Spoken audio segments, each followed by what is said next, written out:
اور اس میں ایک بات یہ بھی تھوڑا سا آپ دیکھیں کہ جو لیڈرشپ ہوتی ہے نا ہمارے ملک کے اندر، پارٹیوں کے اندر جو لیڈرشپ ہے ابھی یہاں پہ سمجھ آ رہی ہے کہ اگر فیملی کا کوئی بندہ لیڈر ہوتا سسٹم کے اندر تو اس کا طریقہ کار ڈفرینٹ ہونا تھا، اور اس کا ارادہ ڈفرینٹ ہونا تھا ایز کمپیئر ٹو جو باہر کے آؤٹر. ہم یہ جو ہمارے منافقانہ روش ہے نا معاشرے کے اندر کہ ہم چاہتے یہ ہیں کہ چیزیں ڈیموکریٹک وے سے ہوں، لیکن ہمارے یہ جو ریجن ہے، اس ریجن میں آپ ہندوستان کو بھی لے سکتے ہیں، سری لنکا، بنگلہ دیش اور پاکستان کو، اس ریجن میں جو پارٹیاں چلتی ہیں اس میں پارٹیز کے اندر لٹ سے ٹاپ لیڈرز کو کچھ ہو جائے تو ان کی فیملی کے لوگوں کا زیادہ رول ہوتا ہے اور ان کو فیل زیادہ ہوتا ہے، اور ان کے اندر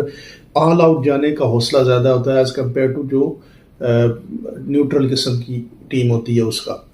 تو یہ جو کیس تھا، اس کیس نے تو پروو کیا خان صاحب کے اوپر، یہ جو انہوں نے بنایا 190 ملین کیس کا، اس کو القادر ٹرسٹ کے ساتھ انہوں نے جوڑ دیا. بیسکلی یہ 190 ملین کیس ہے جو برطانیہ کے اندر، اس کے اوپر بہت بہترین طریقے سے ایمن نورانی صاحب نے اپنے ولاگ میں بتایا بھی ہے، اور پورا انہوں نے اس کو کلیئر کیا. اور برطانیہ کی جو این سی اے کے ساتھ ایگریمنٹ ہوا، عدالت میں یہ فیصلہ ہوا برطانوی عدالت کے اندر، اور اس فیصلے کی پوری کاپی جو ہے وہ انہوں نے دکھائی ہے، اور اس میں یہ واضح لکھا ہوا ہے کہ یہ جو پیسہ ہے یہ کوئی حکومت پاکستان کا پیسہ نہیں ہے، یہ ملک ریاض صاحب کا پیسہ ہے. اور وہاں پہ جو کیس ہوا این سی اے اور ان کے درمیان جو سیٹلمنٹ ہوئی وہ یہ ہوئی کہ وہ پیسہ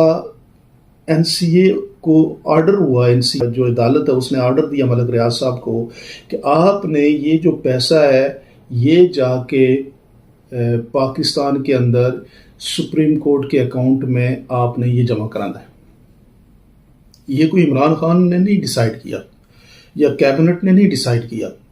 یہ وہ فیصلہ ہے جو کس کا فیصلہ تھا، جو برٹش کی عدالت کا فیصلہ تھا کہ یہ 190 ملین پاؤنڈ جو ہے یا پھر ہم ان کو منجمد کر دیتے ہیں، لیکن اگر آپ ان کو واپس لے کے جانا چاہتے ہیں تو وہ، کیونکہ یہ ال گاٹن منی ہے، ال گاٹن منی اس وقت جو کیسز ہوئے آپ کو پتہ ہے کہ بیریا ٹاؤن کو جو زمین ملی وہاں پہ کراچی کے اندر، اس کے اوپر تقریباً 400 ارب روپے کا فائن کیا گیا ملک ریاض صاحب کو. اور ملک ریاض صاحب کے وہ جو 400 ارب روپے کا فائن تھا، این سی اے نے یہ سمجھا کہ یہ جو پیسہ ہے یہ وہی پیسہ ہے